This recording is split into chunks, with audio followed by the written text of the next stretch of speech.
Et bienvenue les poissons. Alors, le taroscope de l'année 2023, on y est.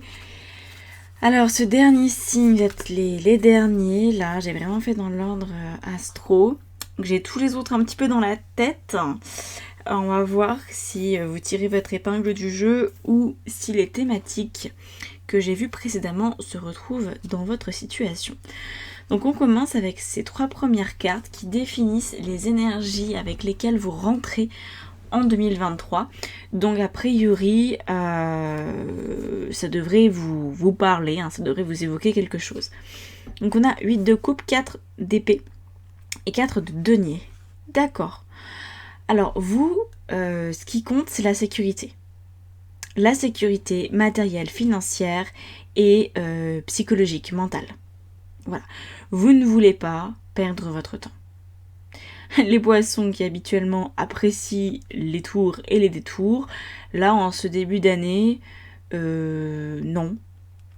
Vous voulez quelque chose de simple sur lequel vous pouvez compter.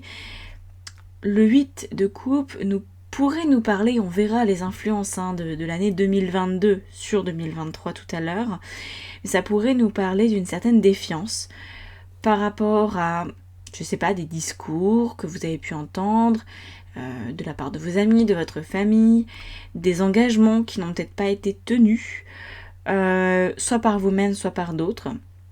Des choses qui ne se sont pas vraiment très très bien passées, qui ont été décevantes. Voilà. C'est issu d'une certaine forme de déception. Vous avez peut-être jeté l'éponge sur certaines choses en vous disant, bon, là... Ça sert à rien que je m'en préoccupe maintenant. De toute façon, ça me concerne plus ou moins. De toute façon, je ne peux pas y faire grand-chose. Donc, je vais me recroqueviller un peu sur moi-même. Je vais prendre du repos. Je vais me tranquilliser.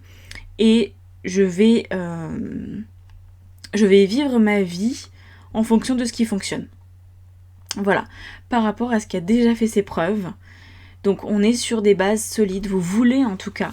Je ne sais pas si elles sont à votre disposition, selon là où vous en êtes dans votre vie. Et certains vont avoir vraiment des vies très bien cadrées, très bien étudiées. Il y aura juste eu un petit peu de difficulté en 2022 qui vous aura fatigué. Et voilà, vous vous en déferez plutôt facilement.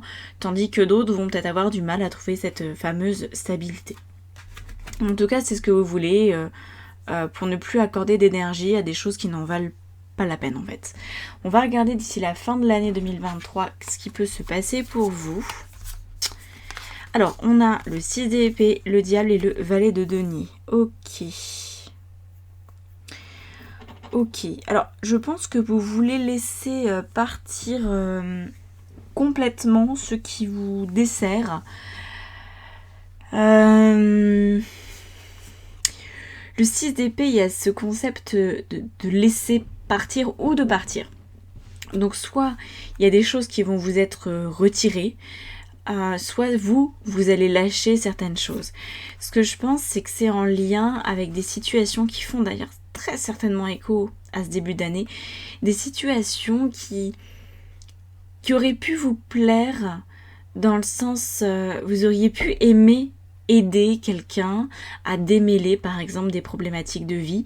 Vous auriez pu peut-être aussi vous préoccuper de certains de vos proches ou vous-même de certains de vos problématiques, mais on voit qu'en fait vous n'avez plus à mettre votre nez là-dedans, vous n'avez plus à vous en préoccuper. Donc soit, si ça vous concerne vous, c'est que vous êtes en train de devenir tatillon pour cette année 2023 sur un ou plusieurs problèmes qui en fait n'en sont pas vraiment et la vie vous dit juste non mais laisse tomber. Ça peut par exemple être un complexe, admettons vous avez un complexe physique que vous jugez important, mais bon voilà, vous avez un nez qui ressemble à ce qui ressemble et puis c'est comme ça, et à moins d'en arriver à une chirurgie esthétique, vous ne pourrez pas changer les choses. Et donc là c'est un petit peu ce que nous disent ces cartes de fin d'année, c'est qu'il y a des trucs sur lesquels vous allez vraiment lâcher parce que vous comprenez que ça ne peut pas vraiment se modifier. Donc soit ça vous concerne, c'est des traits de votre personnalité que vous aimeriez changer, admettons vous aimeriez être plus quelque chose que vous ne pouvez véritablement l'être, vous pouvez pas vous forcer à rentrer dans une case qui ne vous correspond pas. Et vous ne pouvez pas non plus, si ça concerne d'autres personnes, accorder de l'énergie à une cause qui n'est pas la vôtre. Par exemple, admettons, vous êtes investi dans une asso de défense des droits des animaux, admettons, et vous faites votre maximum, mais peut-être qu'au niveau de la trésorerie de l'association, c'est extrêmement mal géré.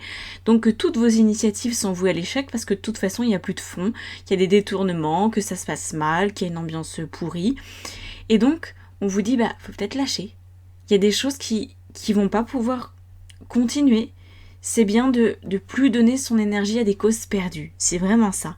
Des causes perdues, qu'elles vous soient personnelles, comme je vous disais, il y a un complexe ou autre chose, voilà. Et alors, laisser tomber, ça veut pas dire ne plus jamais entendre parler de ce sujet-là. Ça peut être, par exemple, que vous voulez changer quelque chose dans votre travail, ça vous obsède. Il y avait un truc un peu obsédant quand même. Vous voulez vraiment aider parce que vous sentez que vous avez une expertise, que vous avez des conseils, que vous pourriez faire quelque chose.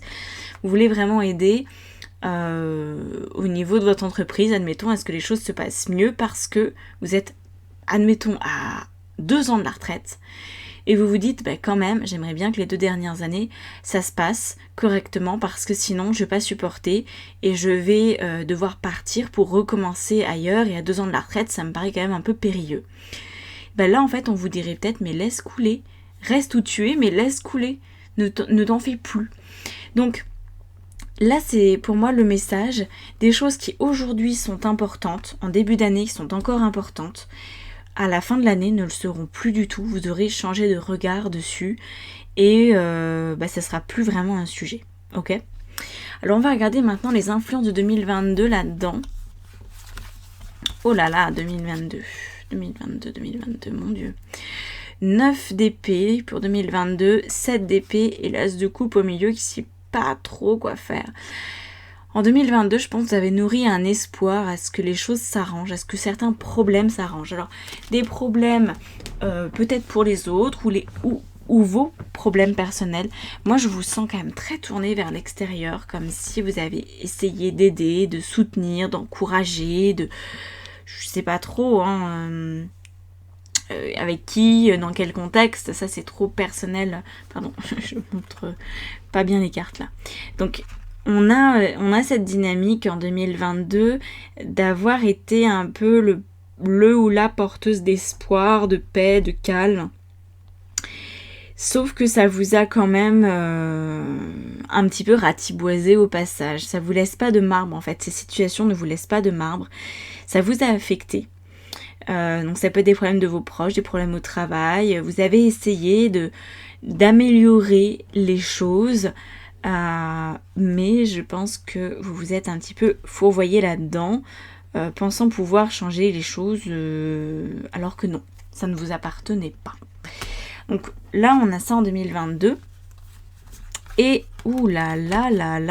regardez-moi ce truc. Les énergies de 2023. Ça, c'est grandiose. Le pendu, l'impératrice et le soleil. Vous êtes le seul signe astro qui a eu autant d'arcanes majeures, en tout cas réunis à un seul endroit. En l'occurrence pour vous, les influences, les énergies, 2022. 23, je vais y arriver. Les énergies de cette nouvelle année 2023, c'est donc ces 3 cartes. Donc on a vraiment cette notion de lâcher prise. Lâcher prise sur ce que vous ne pouvez pas, non pas contrôler, mais influencer. Il y a même des sujets que vous ne pouvez rien y faire. Même pas les faire bouger d'un quart de millimètre, c'est pas possible. Donc on vous dit de retrouver ces bases-là que vous recherchez. Dès le début d'année, vous les recherchez parce que je pense que vous prenez conscience que de toute façon, vous ne pouvez pas sauver le monde. Mais par contre, profiter de la vie, ça paraît très important. Moi, ce soleil, c'est comme ça que je le ressens avec l'impératrice. En plus, ils vont très bien ensemble. C'est je m'occupe de mon enfant intérieur. Je me materne. Je vis. Je fais des choses que j'aime, je passe du temps avec les gens que j'aime, mais je n'essaye pas de changer les gens que j'aime, je n'essaye pas même de m'en préoccuper. Il y a vraiment cette problématique qu'il y a eu en 2022 de beaucoup d'inquiétudes de votre côté. Et là, on vous dit, mais laissez tomber. Même s'il y a peut-être des choses qui sont clairement pas réglées, ben c'est pas grave. Voilà, c'est pas votre vie. À un moment donné, c'est pas votre vie. Et s'il y a des choses qui vous concernent, par exemple, je parlais tout à l'heure du domaine professionnel qui peut quand même être impactant, et ben faut accepter de faire le dos rond. Il y a vraiment cette notion-là pour qu'il y ait aussi des à côté. C'est-à-dire qu'avec l'impératrice et le soleil, quand je vous disais d'être avec votre enfant intérieur, c'est d'avoir peut-être plus de loisirs que d'habitude, de sortir un peu plus que d'habitude, de jouer plus que d'habitude, de passer plus de temps dans la nature par rapport à d'habitude, de faire des choses qui sont attrayantes. Et pour ça, il n'y a pas besoin de fric, Me sortez pas non plus cette excuse parce que parfois ça arrive, mais j'ai pas d'argent pour faire des loisirs. Oui, enfin... marcher et prendre des photos par exemple avec votre téléphone, ça va pas vous demander beaucoup plus d'argent que ce que vous avez déjà. Donc il y a cette notion là de trouver du plaisir dans des trucs simples et d'avoir des loisirs, de véritables loisirs. Voilà, ça pourrait vous aider à attendre que le temps passe. Alors l'initiation, oh punaise, quand même, c'est une grosse année pour vous, une grosse année. L'initiation de l'année 2023, c'est le 4 d'épée qu'on retrouve en début d'année. Donc je pense qu'il y aura beaucoup de périodes de repos qui sont nécessaires. Des vacances, du repli, du recul, hyper important. Vivre, pas forcément au jour le jour, mais quand même pas trop vous prendre la tête, parce que je pense que si vous refusez de prendre du repos et si vous êtes dans la projection de l'après, vous allez en souffrir. Il y a des choses, je pense, qui vous échappent, et tant mieux que ça vous échappe, mais ce que j'en ressens ici, c'est une crainte que les choses aillent trop vite ou prennent de l'ampleur trop rapidement. Par exemple, vous êtes dans votre travail et il y a eu un stagiaire en 2022 qui vient d'être embauché en CDD et vous allez apprendre qu'en 2023, cette personne va être embauchée finalement en CDI et va remplacer votre bon collègue Alphonse qui lui est parti à la retraite. Et vous allez vous dire, non mais ce jeune-là, il est bien mignon mais il a zéro expérience, il prend le poste d'un senior, il va jamais y arriver, ça va être trop compliqué, moi je vais me retrouver à faire le travail de 10 parce qu'il va bien falloir que je le soutienne. Et en fait non. Juste laisser tomber, c'est pas votre problème. S'il y a une personne qui doit ressentir de la pression dans ce cas-là, c'est l'ancien stagiaire qui est passé CDI. C'est pas vous. Vous continuez à faire votre vie avec vos petits trucs, avec vos petits loisirs, avec vos petites bases. Dans le mot petit, c'est pas ridicule, ok ? C'est simplement que vous ne pouvez pas sauver les autres et qu'en fait, vous décidez de l'impact que ça a sur vous. Voilà. Le fait que, par exemple, ce jeune expérimenté arrive à un poste où très clairement ça aurait été mieux qu'il ait 10 ans d'expérience, ça ne vous concerne pas. Vous continuez de faire votre travail et vous ne prendrez pas de charge supplémentaire. Là, attention, toute charge de travail supplémentaire, ça vous mène dans un coin de votre être que vous n'allez pas apprécier. C'est de la tristesse, c'est une forme de désolation intérieure, c'est pas non plus de la vraie déprime, mais c'est quand même pas top mood. Donc, ne vous projetez pas, ne prenez pas une charge qui ne vous appartient pas, ne supputez pas qu'on vous attend au tournant. Non, il va rien se passer de spécifique. Vraiment, il est question, je pense, de mettre un régulateur de vitesse pour cette année 2023 pour faire, non pas que ce qui vous convient, mais que ce qui vous concerne. Voilà. Et je pense que vous allez avoir besoin de temps pour vraiment être en mesure de comptabiliser ce qui vous appartient de droit, de fait, et ce que vous n'avez pas vraiment à prendre en charge. Parce que je pense que vous avez tellement l'habitude de vous préoccuper des autres, même juste à y penser, pas forcément à faire pour eux, mais juste à y penser, à vous inquiéter, à peut-être mal dormir, ou... Et ben, c'est une habitude. Donc là, il va falloir faire beaucoup plus la part des choses, je pense, et dédramatiser et puis voir que votre impact de toute façon il est très limité. Voilà.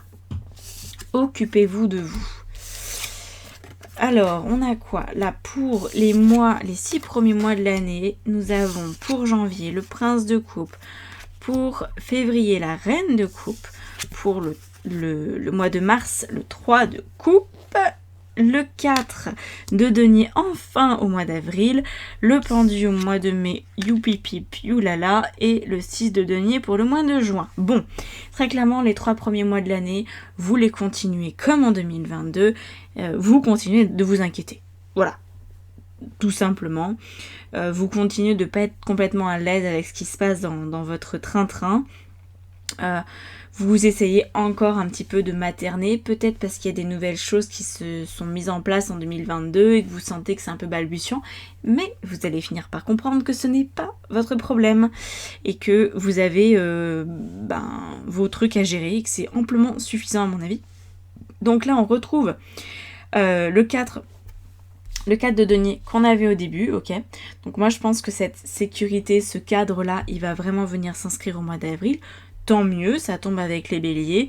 4 de denier, c'est vraiment très très lié à l'énergie des béliers. Donc je pense que vous serez favorisé au niveau planétaire au mois d'avril pour vous solidifier tout simplement et faire fi de l'impact émotionnel, de la sensibilité qui est la vôtre pour juste vous concentrer sur ce qui est vraiment maîtrisable et contrôlable. Et puis le reste, aux oubliettes. Parce que les oubliettes, c'est le mois de mai avec le pendu. Ok ? Les énergies du mois de l'année 2023 vont vraiment s'incarner chez vous apparemment au mois de mai. Alors après, on n'est pas à un mois près, on n'est pas à 15 jours près, ça peut être un peu avant, un peu après. De toute façon, ça dépend aussi de l'engagement que vous prenez. Si vous continuez de nourrir des pensées pour les autres et pour des situations qui ne vous concernent pas, cette phase-là de relâchement n'arrivera pas, en fait. Voilà, c'est vous qui décidez aussi de votre vie. Donc là, le mois de juin, il y a une possibilité de se dégager et on est déjà, on commence à se rapprocher de la vibration de la fin d'année pour vous, c'est-à-dire de prendre du plaisir à vivre sur ce qui est possible et puis là où ça vous échappe, de faire le dos rond. Je pense qu'il y a beaucoup de compromis que vous allez faire cette année. Beaucoup. Des compromis parce que vous ne pouvez pas changer certaines choses. Comme je vous disais, peut-être vous êtes à 2 ans de la retraite, vous en avez ras la cacahuète. C'est pas grave, faudra quand même continuer parce que vous n'aurez pas d'autre option en fait. Soyons très réalistes. Même si ça ne vous plaît pas, vous n'aurez peut-être pas d'autre option.